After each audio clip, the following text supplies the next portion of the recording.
Hola, ¿qué tal? Bienvenidos a este espacio aquí en Axarquía 24, donde pues comenzamos una serie de entrevistas de cara a las elecciones generales que se avecinan, son inminentes. El próximo día 20 se dirimirá qué candidato de los que ahora mismo propugnan en los partidos va a gobernar España. Nosotros tenemos hoy un invitado de excepción, porque es Miguel Ángel Heredia, que es el secretario general del Partido Socialista en Málaga y candidato número 1 al Congreso. ¿No es así, Miguel Ángel? ¿Me he equivocado? No te has equivocado para nada. Efectivamente, soy el secretario general del Partido Socialista y cabeza de lista por el Partido Socialista Obrero Español al Congreso. Yo antes de preguntarle otras cosas, porque yo sé que usted es un hombre que suele visitar bastante la Axarquía, que además, pese a estar en Madrid, no ha olvidado pues prácticamente en ningún momento sus raíces, porque lo vemos continuamente por toda la provincia.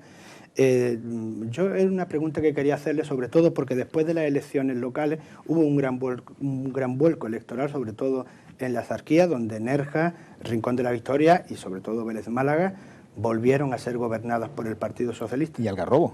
Y Algarrobo, es cierto. Algarrobo, efectivamente. Sí, hubo un cambio importante y se ha notado ese cambio. Era una necesidad de cambio en los municipios del litoral de la Axarquía. Había mucha gente que pedía un cambio desde lo municipal, porque es verdad que los alcaldes y alcaldesas del Partido Popular habían hecho daño también a mucha gente, habían seguido las políticas de Rajoy y le habían llevado a nivel municipal.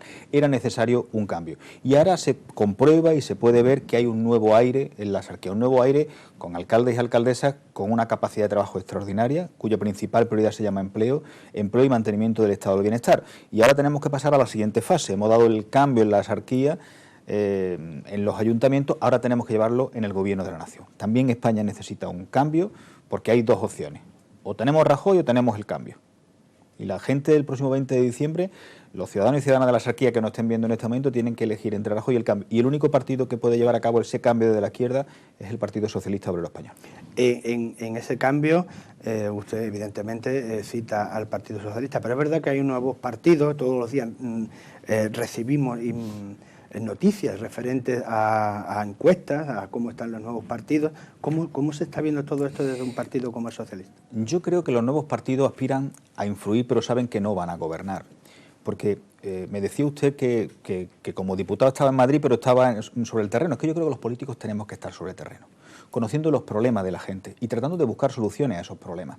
Aquí hay partidos que se presentaron por una sigla de las elecciones municipales para no quemarse, y que ahora vuelven a plantearse otras siglas con las que presentarse. Yo creo que la política no está para tacticismo, está para solucionar problemas.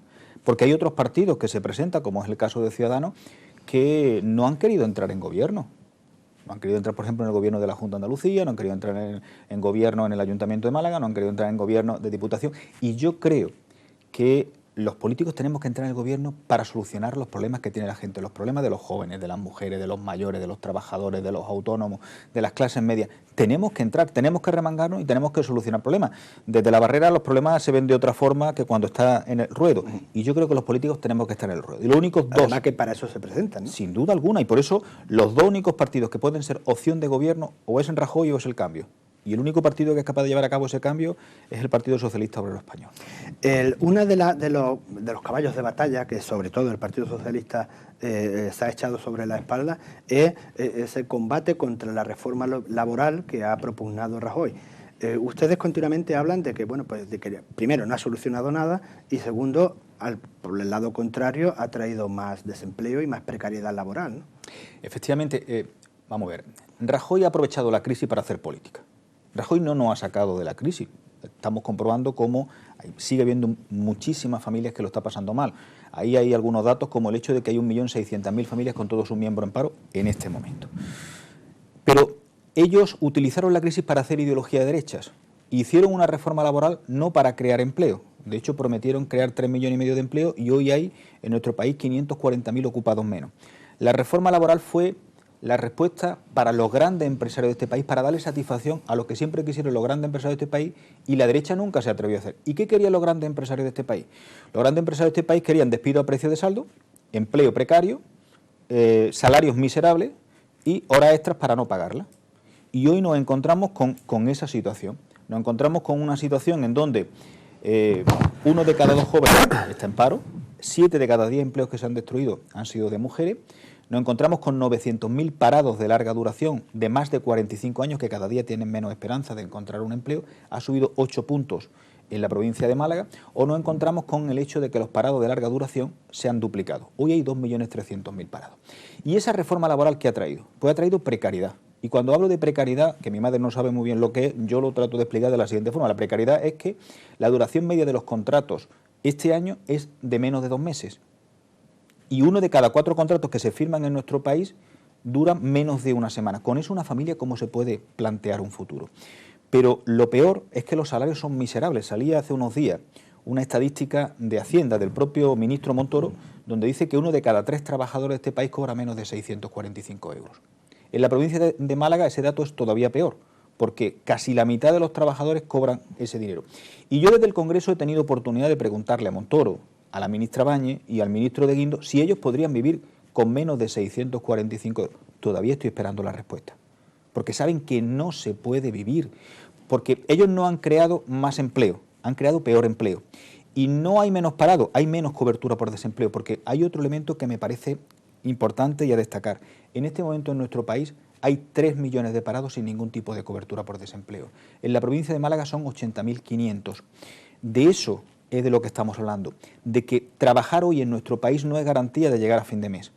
Hoy hay problemas de gente que está en estado de pobreza, y no me estoy refiriendo a los parados, que también, sino que el 18% de los trabajadores de este país son pobres. Y los autónomos, el 22% también lo son. Luego, hay que buscar una solución, hay que poner en marcha otro tipo de política. Y lo primero que vamos a hacer cuando ganemos la elección a partir del 20 de diciembre es derogar la reforma laboral que tanto daño está haciendo en este país. El dato que usted da, se produce una paradoja terrible, que es el hecho, como usted muy bien dice, de que haya gente trabajando y que siga siendo pobre. Claro, es decir, pero le voy a dar otro dato. Vamos a ver, hay un estudio de la Organización Internacional del Trabajo que dice lo siguiente: los 2 países desarrollados donde más han crecido las desigualdades, ¿sabe usted cuáles son? No. Estados Unidos y España. Pero lo de Estados Unidos es cíclico, además, Sí, ¿no? claro, es decir, esos son los 2 países donde más se han incrementado las desigualdades. Y le voy a dar también otro dato que me parece importante, que es que, además de la pobreza tiene en nuestro país rostro de niño. 1 de cada 3 niños se encuentra en situación de pobreza. Según la UNICEF, el país donde más está creciendo la pobreza infantil es España. Y España es el segundo país de Europa con mayor pobreza infantil. Estamos solamente por detrás de Rumanía. Y a mí me avergüenza que mi país, que España, sea el segundo en pobreza. Y desde ese planteamiento, el Partido Socialista quiere poner encima de la mesa una propuesta, que es un ingreso mínimo vital, que es una renta básica, que lo que pretende es apoyar a las familias que tienen una situación económicamente muy dura y que tienen cargas familiares. Ayudar a 700.000 familias, 25.000 en la provincia de Málaga y a 2.300.000 niños. Porque además de que haya pobreza muy importante, le voy a dar otro dato que salía recientemente, leía en un medio de comunicación. En los últimos 4 años se ha incrementado el número de ricos en nuestro país. Curioso, ¿eh? Curioso. El número de ricos se ha incrementado en un 30%. Ese equilibrio lo hemos perdido. Claro. Hay 41.000 ricos más. Entendiendo como rico no el que le toca la lotería, sino el que tiene unos beneficios anuales que superan el millón de euros. De eso lo estamos hablando. Luego Rajoy ha conseguido lo que quería, que los pobres sean más pobres y que los ricos sean más ricos. Él ha gobernado para el 10% de la población, para los bancos, para la renta más alta y para los grandes defraudadores, y ha machacado a los trabajadores y a las clases medias. Pero esto de la renta básica, ¿es posible llevarla a cabo, no? Claro que es posible. Es que siempre, ya sabe usted ve los medios de comunicación igual que yo, y depende de dónde lea, hay para hacerlo, o hay fondos para hacerlo, y hay que es imposible. Vamos a ver, nosotros, ¿cuál es el planteamiento? Esa renta, ese ingreso mínimo vital, nosotros lo hemos cuantificado en torno a 6.400 millones. Y estamos hablando de una medida para ayudar, para sacar de la pobreza a 2.300.000 niños. ¿De dónde podemos sacar los recursos? Pues los recursos los podemos sacar y los vamos a sacar de una reforma fiscal. Una reforma fiscal para que los que tengan más paguen más y los que tengan menos paguen menos. Porque, por ejemplo, las grandes empresas están cotizando al 7%. Nosotros queremos llevar que paguen al 15%. De ahí estamos hablando de una cantidad muy importante. Estamos hablando de los grandes defraudadores de este país que han salido impolutos. Y cuando hablan de los grandes defraudadores, a los que ha beneficiado Rajoy, me estoy refiriendo a Bárcenas, me estoy refiriendo a Rato o me estoy refiriendo a Pujol. Esos son los grandes defraudadores que la amnistía fiscal se han beneficiado de ella. Hay dinero si somos capaces de los que más tienen, paguen más. Y con ese dinero podemos recuperar progresivamente las políticas sociales. Y una de las cuestiones que más nos preocupa es dar una solución a la pobreza infantil. Eso que usted comenta sería después de, bueno, desde el 2007, 2008, en plena crisis, todo el sufrimiento de la crisis ha recaído sobre el ciudadano. Eso sería saltar al ciudadano, quiere decir, para que no sufriera ese ciudadano, que pagaran los que más tienen y los que menos tienen por recibir esa ayuda del gobierno. Vamos a ver, nosotros lo que decimos es que si ha habido 100.000 millones para rescatar los bancos, tiene que haber dinero para rescatar las personas. Porque Rajoy pudo decidir, pudo optar. Él optó en rescatar los bancos y nosotros preferimos rescatar a las personas. Recursos, a verlos haylos. Lo que pasa es que él pudo elegir entre los grandes empresarios o los trabajadores, y él siempre estuvo al lado de los grandes empresarios. Pudo estar entre la escuela pública y la privada, él siempre estuvo con la escuela privada. O pudo estar con nuestros mayores apoyando o con las empresas farmacéuticas. Él le ha apretado el cinturón a nuestros pensionistas. En el copago nuestros mayores pagan 900 millones de euros, hacen negocio, Montoro hace negocio con nuestros mayores. Y yo digo, ¿por qué no plantean apretar el cinturón a las grandes empresas farmacéuticas? Desde la Junta de Andalucía, una presidenta como Susana Díaz ha planteado que en Andalucía haya subasta de medicamentos. ¿Qué significa la subasta de medicamentos?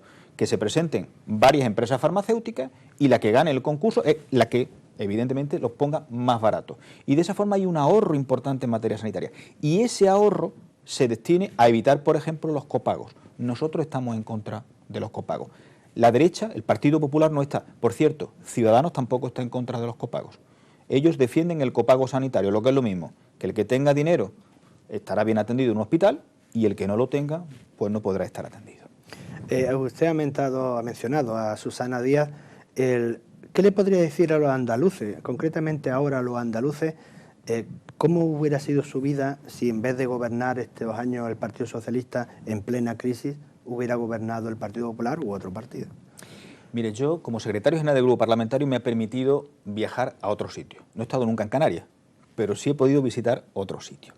Y he podido ver la diferencia entre un gobierno socialista de Susana Díaz y otros gobiernos. A nosotros Rajoy ha tratado de asfixiarnos. No ha hecho mucho daño para que no hubiese una alternativa política a la derecha. Y en Andalucía nos debe en este momento 8.222 millones. Nos ha quitado 1.600 millones en políticas activas de empleo. Se ha negado a darnos un plan de empleo que se ha dado a otras comunidades. Somos la única comunidad a la que le ha recortado las ayudas para los agricultores en 420 millones. Y nos ha quitado 400 millones para la ley de dependencia. Bueno, pues a pesar de todo eso, Susana Díaz ha sido capaz de movilizar todos los recursos para crear empleo. Estamos aquí en Vélez, Málaga, y hay otros muchos municipios de la comarca de la Axarquía que nos están escuchando. Aquí hay planes de empleo para los jóvenes, hay planes de empleo para los de más de 30 años, ayudas para los autónomos. Somos la única comunidad que lo ha puesto en marcha. Aquí nuestros niños no tienen que pagar libros de texto. Somos la única comunidad junto con Navarra. Tenemos comedores escolares. Nuestros niños no tienen que pagar 4 euros por calentar la fiambrera, como pagan en Madrid, como pagan en Cataluña, como pagan en la Comunidad Valenciana. El transporte escolar es gratuito. A pesar de las dificultades, se ha incrementado el presupuesto de becas en un 8%. Nosotros en matrículas universitarias pagamos una tercera parte de lo que paga un estudiante en Madrid o en Cataluña. Estamos hablando de que aquí no se han cerrado hospitales. Yo estuve el otro día en Madrid y resulta de que me encuentro un hospital como el Carlos III, ahora que la derecha habla tanto de la importancia de la sanidad, pues el Hospital Carlos III es aproximadamente 5 veces como el Hospital de Carlos Haya. Pues lo han cerrado. Aquí no se ha cerrado ningún hospital. Aquí hemos sido capaces de mantener la ley de dependencia pulmón. Y aquí hemos buscado una solución para ese drama social que representan los desahucios. Hemos puesto un decreto que, por cierto, Rajoy lo primero que ha hecho ha sido llevarlo al Tribunal Constitucional, con lo cual ni busca una solución para el tema ni permite que haya comunidades que lo pongan en marcha. Luego, hemos demostrado que hay dos formas muy diferentes de gobernar. Para Susana Díaz ha demostrado que su prioridad es crear empleo, pero manteniendo el estado del bienestar. Rajoy hemos visto que el empleo que crea es nulo y empleo precario con salarios miserables y ha recortado brutalmente las políticas sociales. Cuando se habla del descrédito de la política o de los políticos, por llamarlo de alguna manera, ¿no cree usted, se lo digo como político y además diputado de Madrid, ¿no cree usted que es cierto que no son los políticos, sino ciertas políticas que llevan a la gente ese sufrimiento del que hablábamos antes? Puede haber cierta gente que se aproxima a la política también. Es decir, yo creo que los políticos tenemos que estar, en primer lugar, a disposición de los ciudadanos. Y de hecho, nosotros hemos planteado el tema de las listas abiertas con la posibilidad de que el político esté más cerca de los problemas de la gente. Es verdad que hay políticos que se presentan y se olvidan 4 años de los ciudadanos hasta que llegan las nuevas elecciones. Yo no creo en ese tipo de política. Claro que los hay. Eso supone y representa descrédito. Los políticos tenemos que estar a pie de obra. 24 horas al día, 7 días a la semana, como las farmacias de guardia. No, por eso le decía antes que usted es hiperactivo, no para estar en Madrid, viene en Málaga. Es que para eso me pagan los ciudadanos. Como me pagan los ciudadanos, yo tengo que estar a disposición de los ciudadanos. Y tengo que estar de sábado a domingo, porque el móvil, esto del móvil es un invento muy interesante, pero también te ha permitido estar a disposición 24 horas al día. El invento del diablo, nunca me lo has dicho. Cualquiera te puede llamar a cualquier hora. Y tenemos que estar a disposición para buscar soluciones a los problemas, en cualquier elemento. Y para eso nos pagan y tenemos que estar. Yo le oí a usted en una rueda de prensa una propuesta que después me la han comentado, porque a mí me pareció interesante, pero los que me lo comentaron estaban entusiasmados, que era esa posibilidad de que la comarca, que tiene ese microclima o esa capacidad para criar el mango, el aguacate, los tropicales, dispusiera de agua suficiente como para que pudiera cultivarse y dedicarse a esta comarca. ¿Eso es una propuesta que ustedes están dispuestos a llevarla para adelante? A ver, nosotros presentamos algunas propuestas que pueden generar mucho empleo. Le voy a contar... Es que esa enlazarquía... Esa enlazarquía es muy importante. Vamos a ver. Yo conozco bien la provincia. A mí me gustaría que otros partidos que se presentan lo conocieran la mitad bien. Yo llevo muchos años pateando, conociendo cada pueblo, conociendo cada barrio de una gran ciudad. Conozco bien esta provincia. Y sé lo que hay en la enlazarquía. Es decir, en la enlazarquía nosotros necesitamos buscarle un elemento que permita generar empleo y generar riqueza. Lo que no podemos permitir son cerros despoblados, porque las pasas, evidentemente el futuro de la pasa es el que es. Estamos ensayando algún otro tipo de cultivos, pero o buscamos un elemento o la gente va a abandonar los pueblos. Y nosotros no creemos en eso. Creemos en políticas que generen empleo y riqueza. Y en ese marco hay 2 elementos que me parecen, o 3 elementos que me parecen importantes en la comarca de la Axarquía. Uno lo ha dicho usted, el pacto del agua. Aquí hay un montón de cultivos subtropicales que están generando mucho empleo, que permiten la exportación, que tenemos un centro como el de La Mayora para experimentar sobre cultivos subtropicales y únicamente necesitamos agua. Y en ese marco tenemos que buscar las inversiones necesarias que permitan que no falte agua para consumo humano, que es la principal prioridad, pero también para regadíos. ¿Por qué? Porque los subtropicales son árboles que necesitan un tiempo y lo que no podemos permitirnos el lujo es de plantar unos árboles y que a los 2, 3, 4 años en una sequía se sequen. Eso no podemos permitirlo y ese es un elemento. Segundo elemento, necesitamos la construcción sostenible.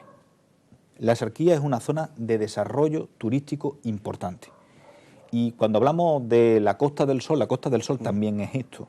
Y en ese marco no podemos apostar por el mismo modelo de construcción que planteó el Partido Popular, donde se podía construir en cualquier forma.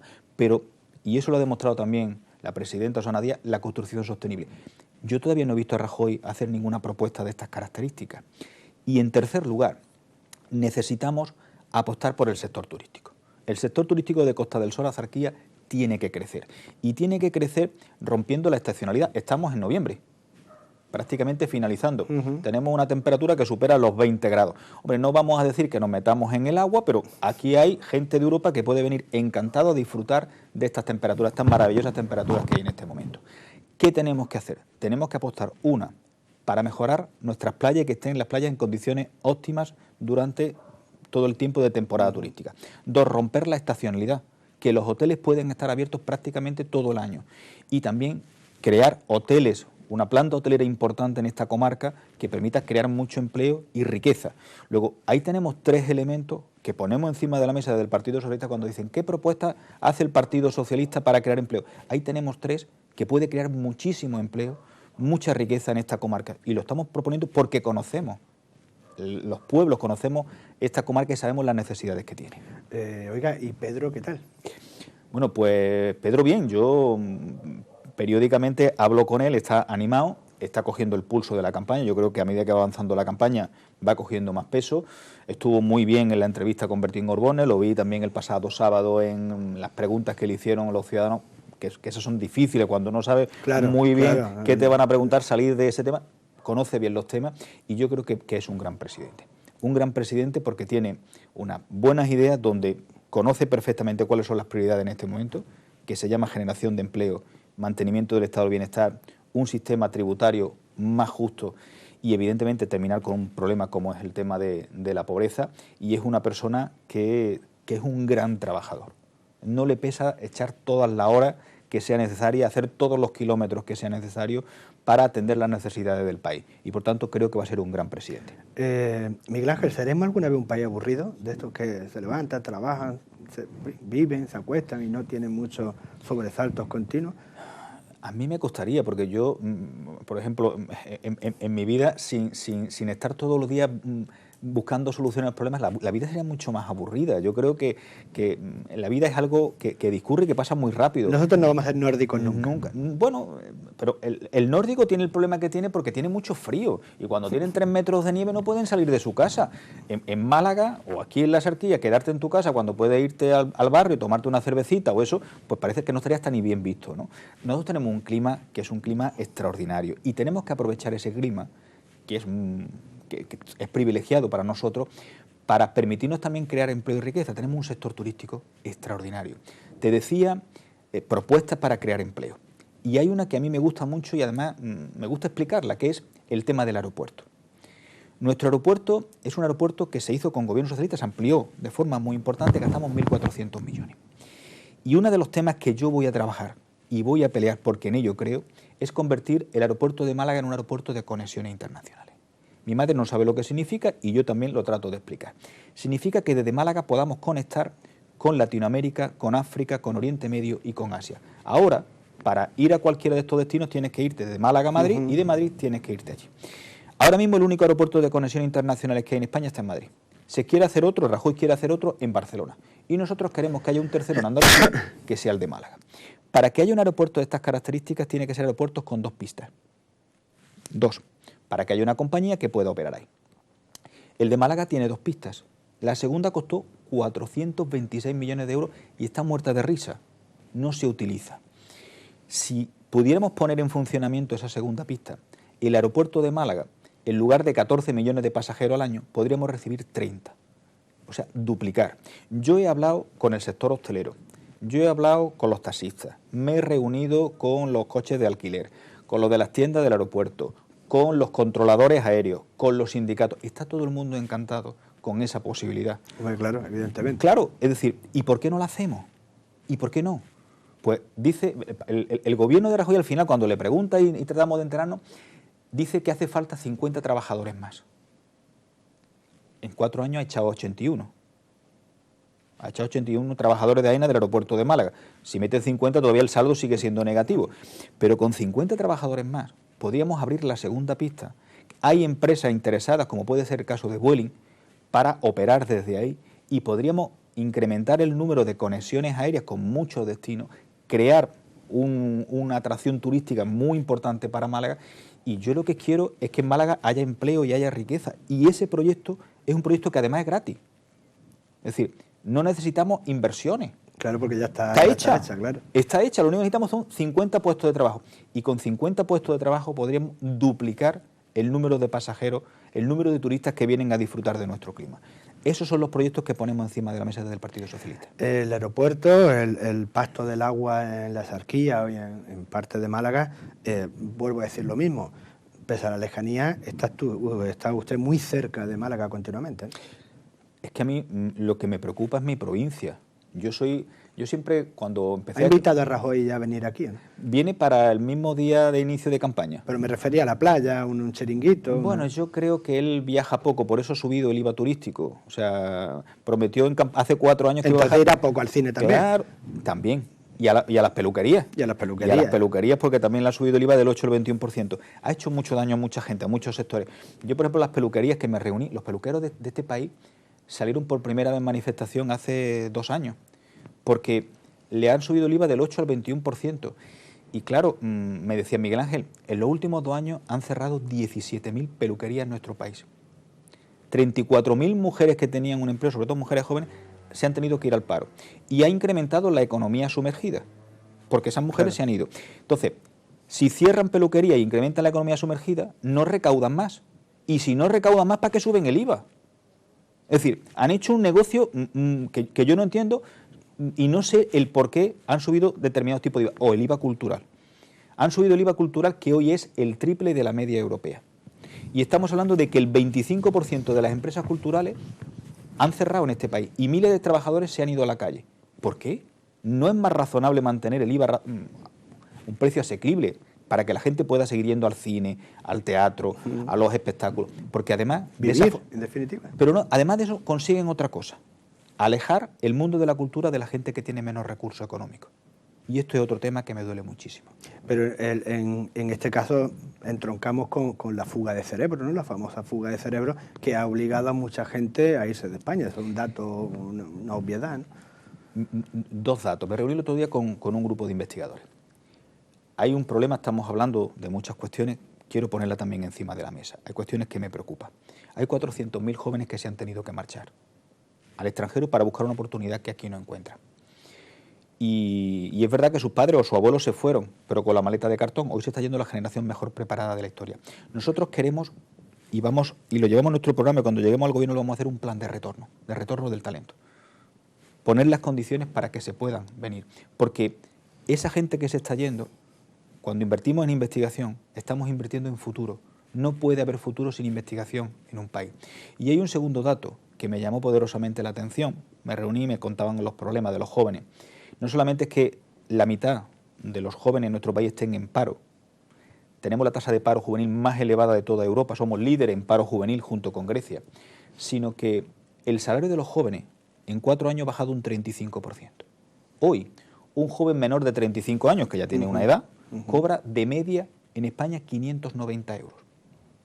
Y según un informe de Europa, nuestros jóvenes son más pobres, no tienen empleo, han tenido que volver a casa de sus padres o han buscado como alternativa irse al extranjero a emigrar. 400.000 lo han hecho, 14.000 en la provincia de Málaga. Y hay otro sector sobre el que no me gustaría tampoco olvidarme, que son nuestros mayores. He hablado del copago, pero podemos hablar de que hoy son mucho más pobres que hace 4 años. Y sosteniendo muchas veces a la familia, ¿eh?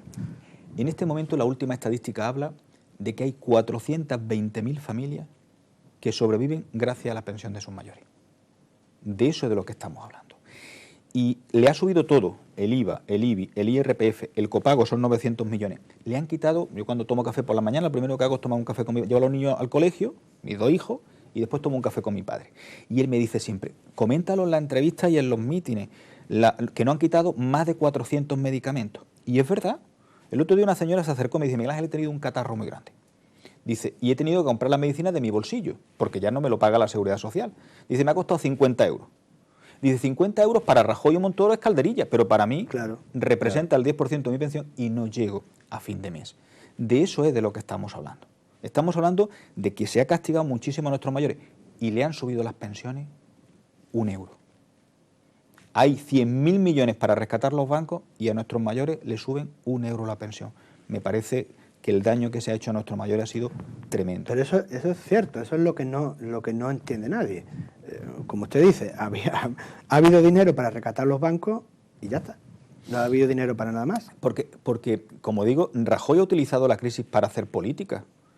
Los bancos son los suyos y por tanto ha ayudado a los suyos, a los grandes defraudadores, a las grandes rentas y a los bancos. Y sin embargo el resto se ha podido permitir el lujo de recortar. ¿Por qué? Porque la alternativa a las pensiones son las pensiones privadas. Los banqueros y las grandes rentas no necesitan una pensión, tienen sus seguros privados, pero ha machacado a los que tienen las pensiones más bajas. De eso se trata.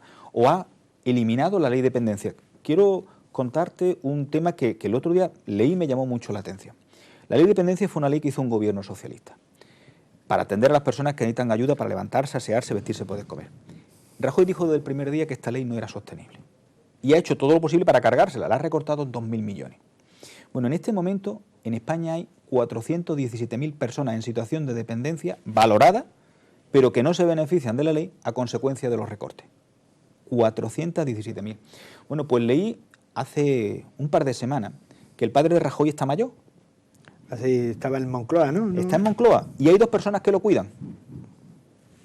Cuestan 3.500 euros, que pagamos del bolsillo de todos los ciudadanos. Yo no tengo nada en contra de que el padre de Rajoy se beneficie de la ley de dependencia, pero me parece un poco indecente que lo que sirva para el padre de Rajoy no sirva para 417.000 españoles y españolas en situación de dependencia que están a la espera de beneficiarse de la ley.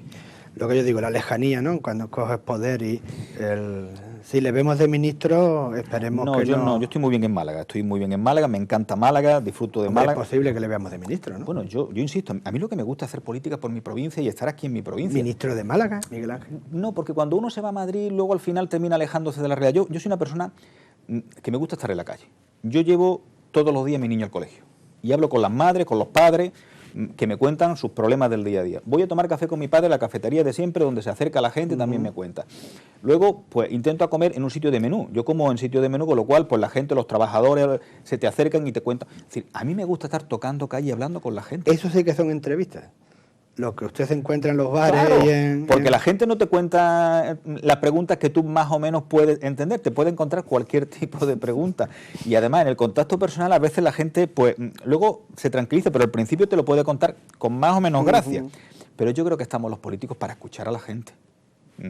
Nosotros los políticos no estamos para que nos toquen las palmas, estamos para escuchar a la gente, escuchar los problemas y buscar soluciones. A veces las encontramos y a veces no las podemos solucionar, pero siempre tenemos que intentar al menos solucionar todas las cuestiones. Bueno, Miguel Ángel, estamos ya llegando al fin de la entrevista, si usted quiere añadir algo más. Bueno, yo creo, por resumir, que el 20 de diciembre los ciudadanos y ciudadanas de la Axarquía tienen que elegir entre Rajoy o el Cambio. Y el único partido que representa el Cambio es el Partido Socialista Obrero Español. Que hay otros partidos que se presentan, pero aspiran a influir y no a gobernar. Que necesitamos un partido que genere ilusión y esperanza para los jóvenes, para las mujeres, para los mayores, para las clases medias, para los trabajadores y trabajadoras de este país. Un partido que sea capaz de cohesionar España. El único partido que es capaz de cohesionar territorialmente a este país es el Partido Socialista. Y también un partido que crea en Málaga y que crea en la Axarquía. No que vengan a las elecciones a prometer y luego no cumplir. Nosotros todo aquello que dijimos que íbamos a hacer lo hemos cumplido en la provincia y también aquí. Y termino pidiéndole el apoyo a toda aquella gente de izquierda. Le pedimos que nos presten su apoyo. Gente que son de izquierdas, que han votado otras opciones políticas en otras ocasiones, pero que ahora necesitamos que todos los votos se concentren en el único partido que es capaz de ser alternativa a las políticas de Rajoy, a las políticas de derecha, que es el Partido Socialista. A toda esa gente que se sienten de izquierda y que se sienten progresistas le pedimos hoy el apoyo. Muy bien, pues muchas gracias, Miguel Ángel, por haber estado aquí. Y lo dicho, si le vemos de ministro, nunca se olvide de esta tierra. Y a ustedes, pues aquí volveremos con más entrevistados, más noticias y sobre todo ya enfilando de cara a esas elecciones. Hasta entonces. Muy bien.